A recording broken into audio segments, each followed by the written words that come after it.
जय हिंद दोस्तों। आशा करता हूं कि आप सब लोग बेहतर होंगे। एससीएस एकेडमी की ऑनलाइन करंट अफेयर की क्लास में आप सभी का स्वागत है। दोस्तों शुरू करते हैं आज के इस लेक्चर को, जिसमें आज का आपका पहला टॉपिक है प्रधानमंत्री मातृ वंदना योजना।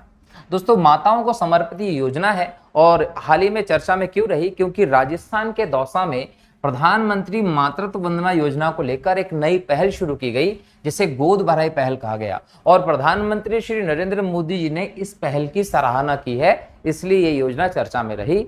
तो इसके बारे में हम देखें कि माताओं को समर्पित ये जो योजना है ये कब शुरू की गई थी, तो याद रखेंगे 1 जनवरी 2017 को इस योजना का प्रारंभ किया गया था। योजना का उद्देश्य ये है कि देश में जो माताएं हैं उनके पोषण स्तर को सुधारा जा सके, पोषण में वृद्धि की जा सके।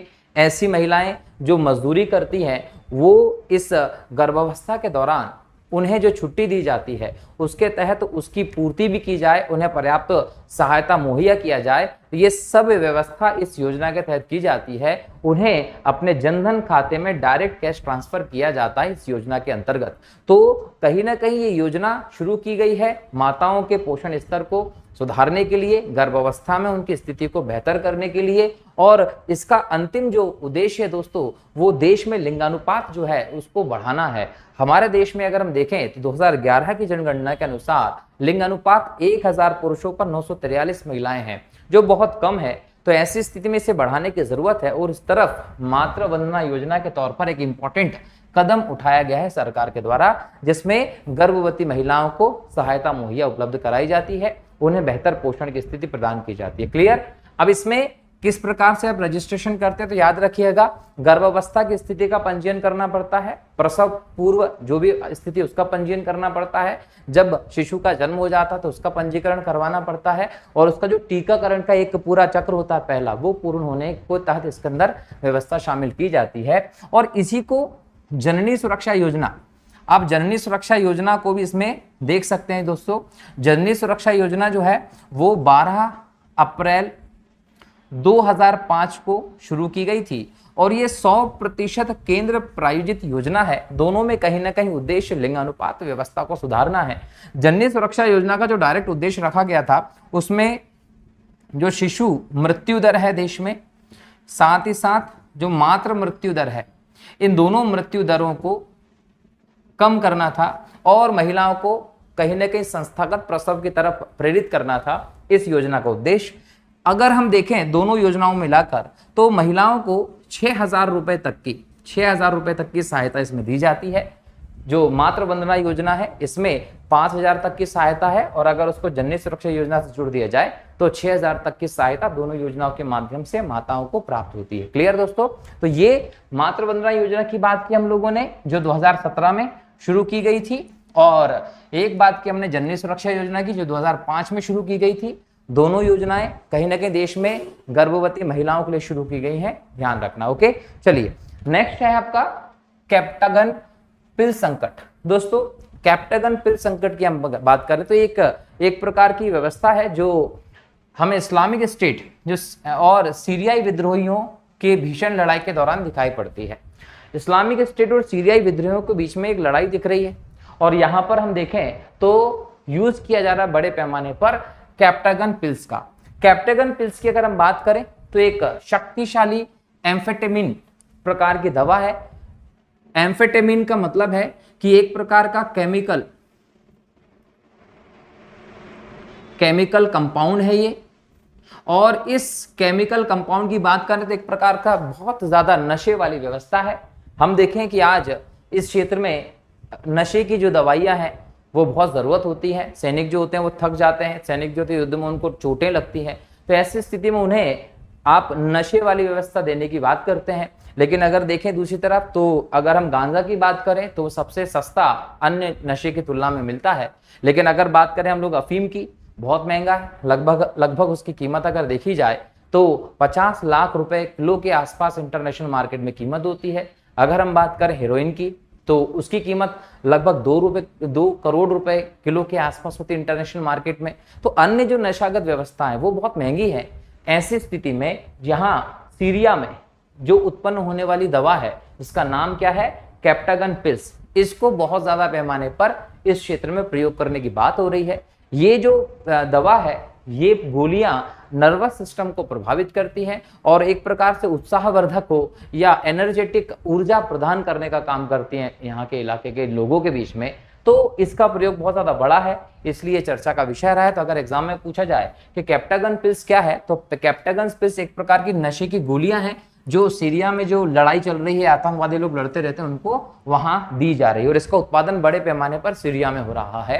पहली बार इसके उत्पादन की बात करें तो 1960 के समय में शुरू किया गया था। ठीक, तो नशे की दवाइयां हैं ये, जिससे नशे के एक विकल्प के तौर पर प्रयोग किया जा रहा है, लेकिन ये बहुत ज्यादा खतरनाक होती है। ठीक, चलिए नेक्स्ट पे जाएं तो है एक्वेरियन अभ्यास। दोस्तों मालदीव और भारतीय सेना के बीच में, याद रखिएगा, एक्वेरियन अभ्यास जो है वो मालदीव और भारतीय सेना के बीच में होने वाला एक अभ्यास है जो 11 से 24 जून 2023 तक चल रहा है। अगर हम इसकी बात करें तो एक संयुक्त अभ्यास है, इसे पूरा नाम इसका एक्स एक्वेरियन है और इसका ये वर्तमान में 12वां संस्करण हो रहा है। तो एग्जाम में पूछेगा कि एक्वेरियन जो है वो किसके साथ किया जाने वाला युद्ध अभ्यास है, तो आप बताएंगे मालदीव के साथ। और अभी वर्तमान में कौन सा संस्करण हुआ है, 12वां संस्करण हुआ है। अगर हम बात करें दोस्तों मालदीव की, तो मालदीव जो है वो श्रीलंका के दक्षिण पश्चिम में, भारत के दक्षिण में, हिंद महासागर क्षेत्र में स्थित है।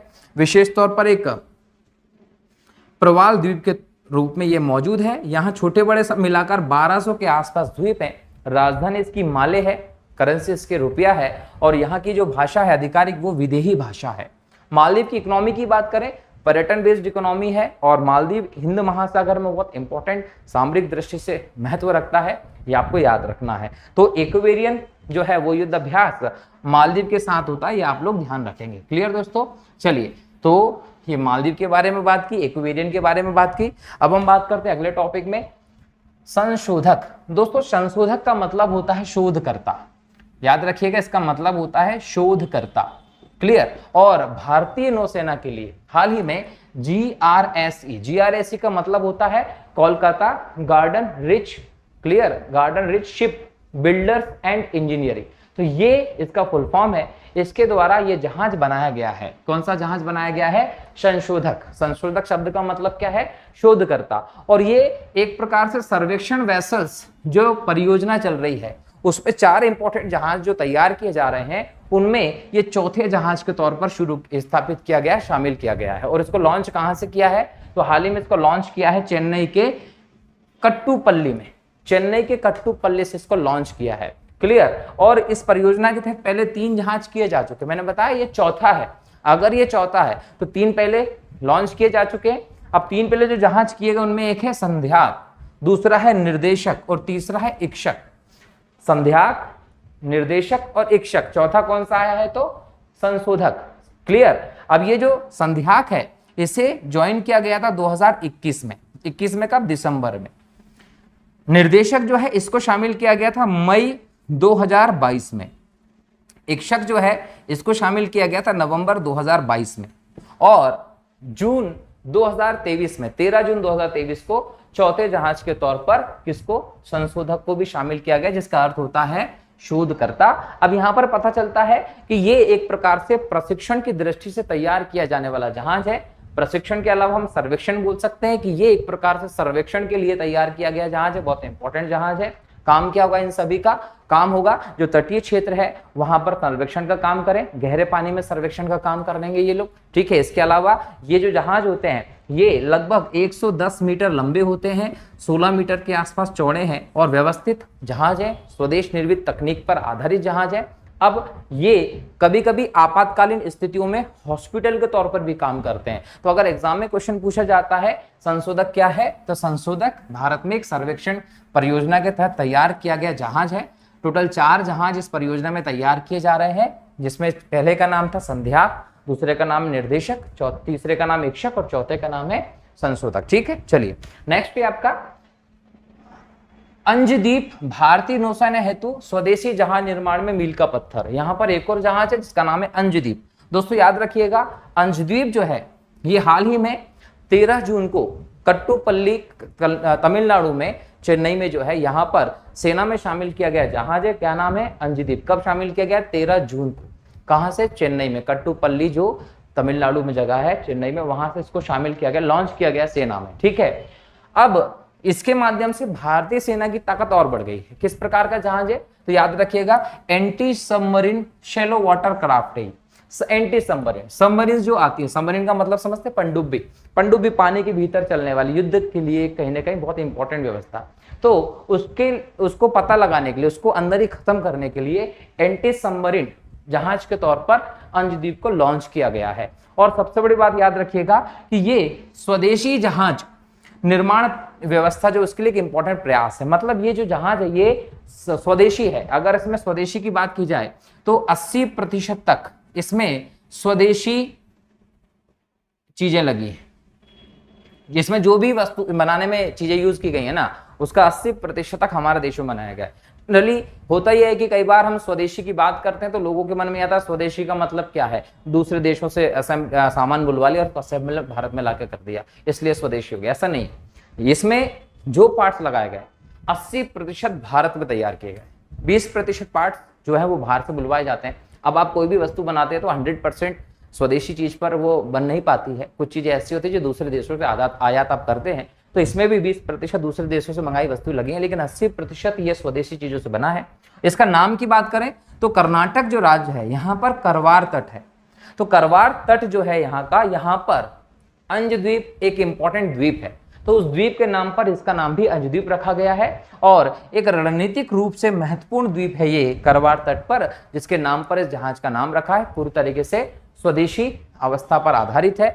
ये भारत का जो made in India, make in India program है, उसके लिए बहुत बड़ा उदाहरण है। भारत में जो डिफेंस के क्षेत्र में आप काम कर रहे हैं, जो निर्माण कार्य कर रहे हैं, उसके लिए बहुत बड़ा ये कहीं ना कहीं रिजल्ट के तौर पर देखा जा रहा है कि भारत डिफेंस के क्षेत्र में जो निर्माण है उसमें किस प्रकार से आगे बढ़ रहा है। ठीक है, तो एंटी सबमरीन शैलो वाटर जहाज जो है क्राफ्ट, जो वो भी आपने तैयार कर लिया है। धीरे धीरे करके इस क्षेत्र में आप नए शोध की तरफ बढ़ रहे हैं। ठीक, चलिए आगे बढ़ते हैं नए टॉपिक की तरफ। अगला टॉपिक है आपका दोस्तों स्क्वैश विश्व कप 2023। दोस्तों स्क्वैश एक प्रकार का खेल है और इसका जो विश्व कप है वो भारत में तमिलनाडु में आयोजित हो रहा है।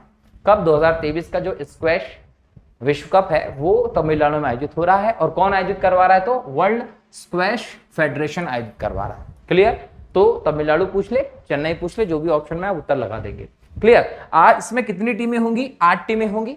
ये जो 8 टीमें है वो 4 अलग अलग कॉन्टिनेंट से आएंगी। ये 8 टीमें में एक ऑस्ट्रेलिया की टीम होगी, कोलंबिया की टीम होगी, मिस्र होगा, हांगकांग होगा, चीन, भारत, जापान, मलेशिया और दक्षिण अफ्रीका। ये सभी 8 टीमें इसमें भाग लेने वाली हैं।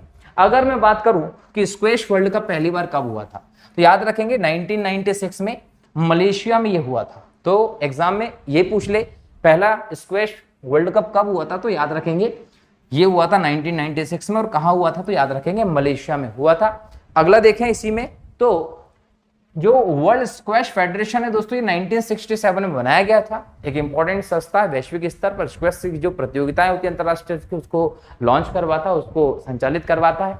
लगभग 123 राष्ट्र इसके सदस्य हैं और ये 5 महाद्वीप जो है उनको मिलाकर, उनके सभी राष्ट्रों को मिलाकर काम करता है। तो ये स्क्वैश फेडरेशन की बात की हम लोगों ने। और इंपॉर्टेंट टॉपिक जो डिस्कस में रहे 13-14 जून को, उनको हम लोगों ने आज चर्चा किया है। आशा करता हूं कि आप लोगों को समझ में आया होगा। मिलता हूं अगले लेक्चर में फिर नए टॉपिक के साथ। तब तक के लिए बहुत बहुत शुक्रिया। जय हिंद, जय भारत, वंदे मातरम।